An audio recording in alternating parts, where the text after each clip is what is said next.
What's up? How's it going? So this video is a project for school for a class called Theology in Film, and I wanted to do even before the class, I was watching La La Land, and I wanted to do a video analysis / appreciation of La La Land, because I was watching the movie and I was just surprised at how coherent it all was thematically, especially the lyrics of the song I had never really listened to before, but they're all also, very closely knitted into the theme of the movie. So the class is Theology in Film. So what I wanted to do is, since the movie's sort of about the meaning of life, specifically two alternate ideas, one being, the career, specifically artistic career, and the other one being, romance and family life and that sort of thing, and how those two kind of life goals, what those look like, and how they kind of interplay with each other. Since the class is Theology in Film, I wanted to tie that into the theological idea that those are both kind of reflections of, God. So the two main sources I wanted to draw on. For the career side, JP2's Letter to Artists, because I think he has a lot of interesting things to say about what art is and about what it means to be an artist, both in the practical and in the ideal. And then, on the other hand, for the relationship side of things, I wanted to use John Paul II's Theology of the Body, because it's just a very well-developed understanding of the human person as they relate to each other, specifically one-on-one in like a romantic context. So yeah, let's just dive into it. So just a brief overview of the story before we get started. You've got Mia and Sebastian. They're both in LA. They're both doing their own thing. Sebastian is playing at, piano bars, which he doesn't like, and he doesn't really make that much money doing, but he's not doing too bad, it seems like. But he's not really building up to his dream kind of very efficiently at this point, it seems like. Mia, on the other hand, is actively trying to seek out these roles as an actress while she works at a coffee shop, and that also doesn't seem like it's really going anywhere, right? But, there's a lot of aspiration and hope and looking towards the future. So she runs into him at this restaurant, and there's that misconnection. He's in a bad mood. He's worried about money and his career. He's worried about the artistry side of things, and he's frustrated about that. So he kind of, vents that frustration in sort of just blowing her off. Well, she's trying to offer this kind of appreciation of that he is trying to do art, and that's worth doing. She recognizes the good of the artist in him. So there's that misconnection. She's going to a party, meets Sebastian again, and then they kind of sort of kick it off, but don't. There's this very subtextual relationship developing. It's not clearly playing out on screen. Between the characters themselves, there's kind of that mirror of they don't really know what's going on either. We move on in the story. They make a connection over her dream and his dream. She wants to be an actress. He wants to be a person who reboots the world of jazz in LA with Chicken on a Stick. So Sebastian starts his, successful but not artistically fulfilling career. Mia is working on her not successful but artistically fulfilling stage play. The conflict comes to a head over that dinner where Sebastian wants Mia to kind of give up her plaything a little bit so that they can be together.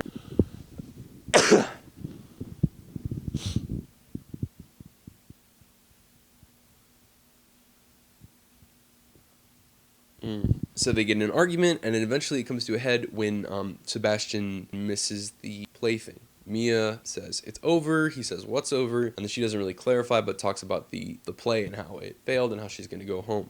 So then they kind of sever that connection. They're not explicitly talking about, their relationship, but, Mia is sort of leaving through Joshua Tree, apparently. So Sebastian gets the call that they want to interview Mia, so he goes to pick her up and then basically make sure that she goes to that interview. It's a success, and we cut to 5 years later.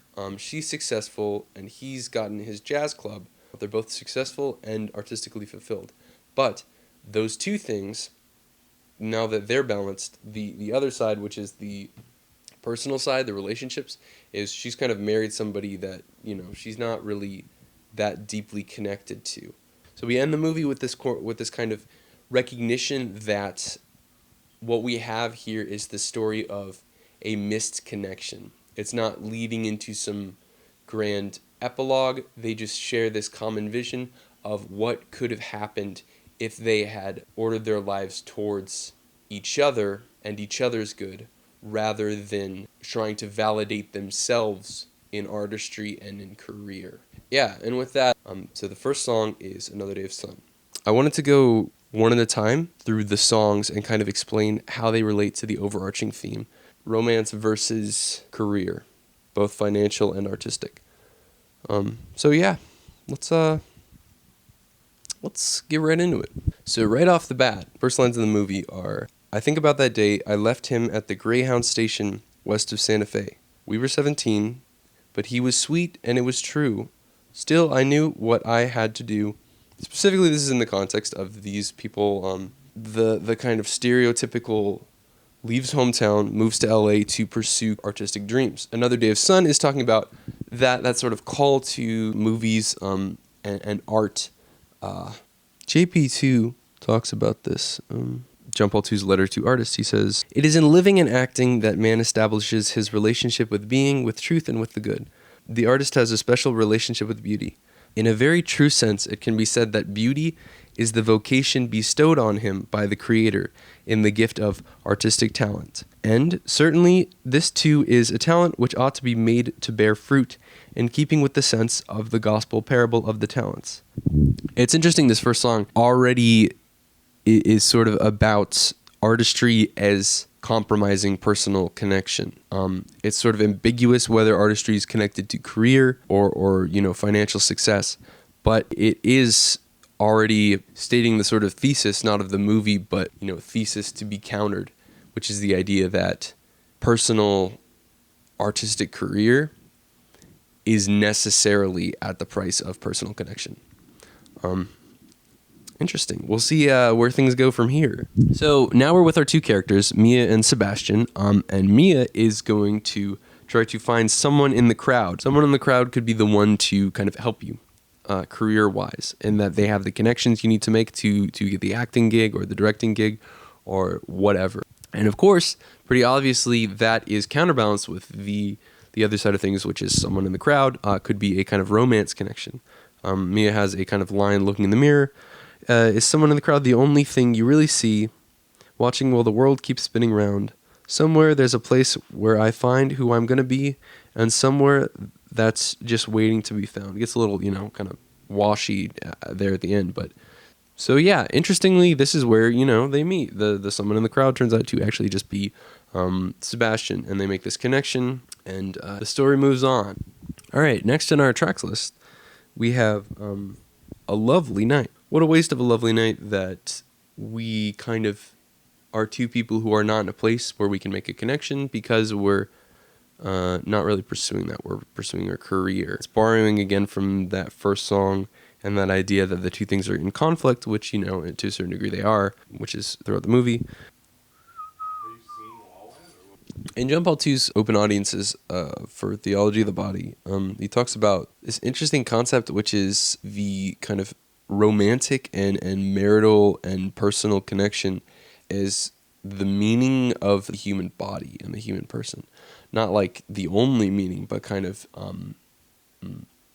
a meaning for us existing and the way that we exist, which I don't think is that controversial. And of course it is in the context of the broader understanding that, love is the meaning of life in the theological sense of, loving God, loving the ideal, loving beauty, seeking out the good generally for the other person rather than kind of, the more selfish or potentially selfish bodily side of things. John Paul II's point is that in and of itself can be metaphorical and connected to the higher forms of love.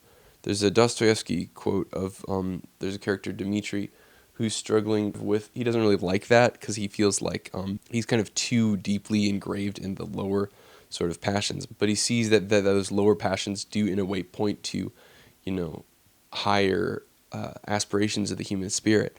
And they very deeply are connected to higher aspirations of the human spirit. So he says something... So I ended up looking over the quote while I was editing, and it's sort of too good to poorly paraphrase. So I'm just going to read it. All we Karamazovs are such insects. Part of the thing is Karamazovs kind of are stand-ins for, a certain type of person or all type of people. All we Karamazovs are such insects. An angel as you are, that insect lives in you too, and will stir up a tempest in your blood. Tempests, because sensual lust is a tempest, worse than a tempest. Beauty is a terrible and awful thing. It is terrible because it has not been fathomed and never can be fathomed, for God sets before us nothing but riddles. Here the boundaries meet and all contradictions exist side by side. I am not an educated nor cultured man, Alyosha, but I've thought about this a lot. Skipping a little bit. Beauty, I can't bear the thought that a man of lofty mind and heart begins with the ideal of the Madonna and ends with the ideal of Sodom. What's still more awful is that a man with the ideal of Sodom in his soul does not renounce the ideal of the Madonna, and his heart may be on fire with that ideal, genuinely on fire, just as in his days of youth and innocence. Yes, a man is broad, too broad. Yeah, so he struggles, well, he really struggles with lust and with, carnal pleasures, but for him, being so deeply entrenched in that, what makes that even more torturous is that he still sees and kind of understands that, aspect of aspiration that lies in that, and that sort of deeper insight into the genuine, beautiful meaning of the human person, which is still connected to the carnal pleasures. The awful thing is that beauty is mysterious as well as terrible. God and the devil are fighting there, and the battlefield is the heart of man. Woo! Dostoevsky. Anyway, that's not that related, I guess. This is from JP2's speech on January 16th in 1980. The truth about man, which the conciliar text states precisely in the words quoted above, has two main emphases. The first affirms that man is the only creature in the world that the Creator willed for its own sake. The second consists in saying that this same man, willed by the Creator in this way right from the beginning, it's in the context of Genesis, can find himself only in the disinterested giving of himself. There's another good quote. This nuptial meaning of the human body can be understood only in the context of the person. The body has a nuptial meaning because the human person, as the council says, is a creature that God willed for his own sake. At the same time, he can fully discover his true self only in a sincere giving of himself. So the next time we get a song is the full version of the City of Stars thing, which is in Sebastian's apartment. We're saying stuff like, just one thing everybody wants, there in the bars, and through the smokescreen of the crowded restaurants. It's love. Yes, all we're looking for is love from someone else.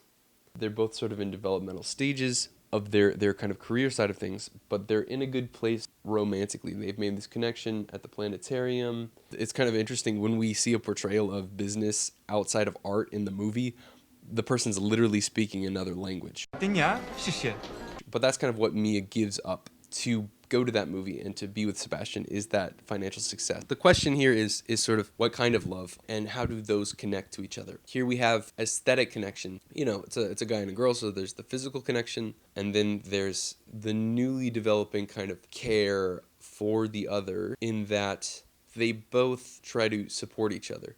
Yeah, in that they both sort of now are kind of on the same team and working for each other, trying to recognize each other's need to be fulfilled artistically and financially. I think it's not necessarily that clear in their head, and they're both just sort of trying to figure things out.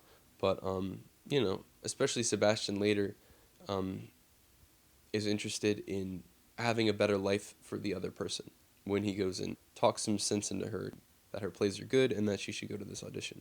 This brings us to the audition scene, which is kind of about, she's speaking to the people who can make her successful, and she's very specifically singing about what it's like to be an artist and to have that kind of drive for new vision and sharing of seeing new things. Back to the letter to artists, he says, every genuine artistic intuition goes beyond what the senses perceive and, reaching beneath reality's surface, strives to interpret its hidden meaning. The intuition itself springs from the depths of the human soul, where the desire to give meaning to one's own life, which is joined by the fleeting vision of beauty and of the mysterious unity of things. All artists experience the unbridgeable gap which lies between the work of their hands, however successful it may be, and the dazzling perfection of the beauty glimpsed in the ardor of the creative moment.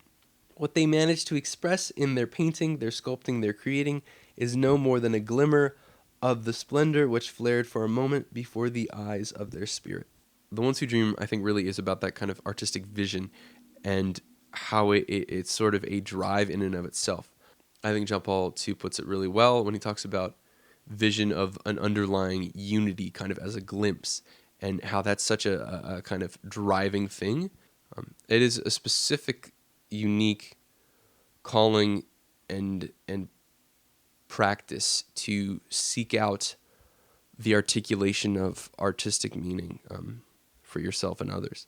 To be kind of more directly pressed up against that mission of articulating that sort of unity and underlying beauty of reality, which ultimately points towards God, is what drives the artist to be an artist.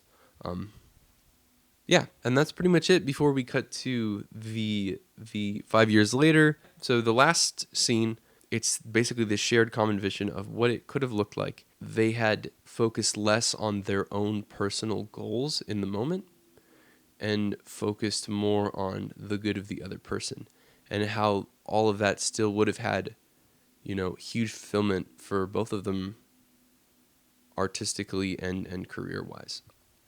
Yeah. So he writes, "The reply is of fundamental importance for understanding the family, especially against the background of today's civilization, which, as has been said, seems in so many cases to have given up the attempt to be a civilization of love. The modern age has made great progress in understanding both the material world and human psychology. But with regard to his deepest metaphysical dimension, contemporary man remains to a great extent a being unknown to himself. Consequently, the family too remains an unknown reality. Such is the result of estrangement from that great mystery spoken of by the apostle." So yeah, La La Land. Always new things watching it. I hope you liked the video. Hope you got stuff out of it.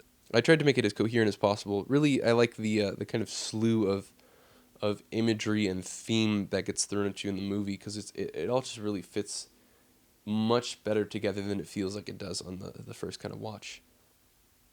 Yeah, I don't know. It's a movie about sort of love, and how it is the desire for love, which is the artistic drive. We see something beautiful and we want to kind of capture it and share it, for the sake of the thing and for the sake of the person that we're sharing it with.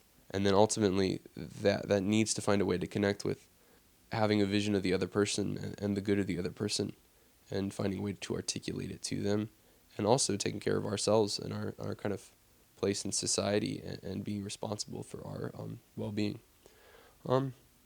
Yeah, I love this movie. It's a great movie. The music, the melodies are very, very intentional and successful, I guess, emotionally.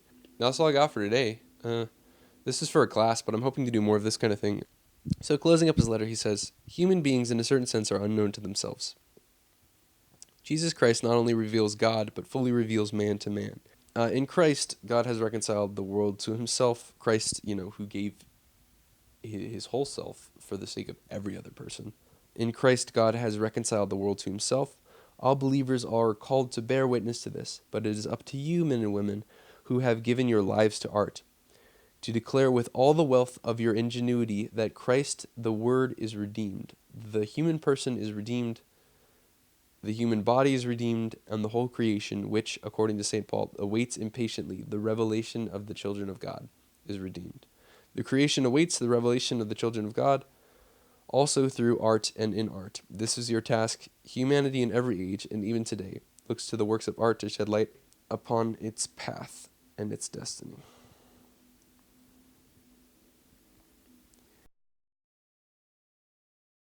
That's just the human condition.